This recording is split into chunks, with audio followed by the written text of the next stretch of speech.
Hello everyone and welcome to the Ri3D at Purdue end of Saturday recap. So we are full about, 16 hours into age. Not a rebuilt, it's already hidden. We feel pretty good so far. We are currently kind of finalizing some geometry CAD to make our rough design. Our current plan is to stick with the ground intake. We plan to hold about 21, somewhere in between probably about 18 and 21 fuel per cycle.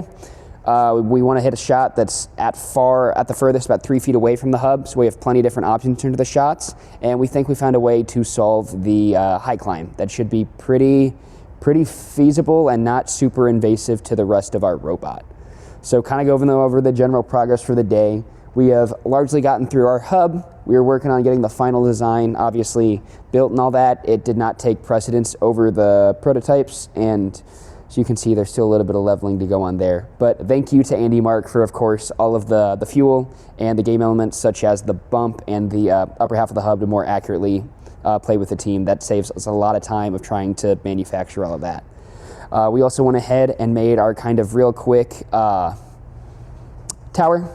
For the sake of time and whatnot, as well as just making sure it held, we went with the Andy Mark rod they gave us for the bottom one. So this is more of what I believe is on the official field. For the upper two, we are just going with PVC pipe that is the same diameter, and we're putting stainless steel hex shafts we had through with some kind of 3D printed spacers to just try and give it some rigidity. We're not too concerned. We'll see how it goes and we'll figure it out. But in theory, our climb should be more focused on this outside edge, so we're not super worried about it breaking a bunch. Other than that, we are preparing to kind of finalize our chassis. Shout out to Maverick for offering to make us new bumpers, because we had a frame and then that all just gets to change because of the new 110 frame perimeter.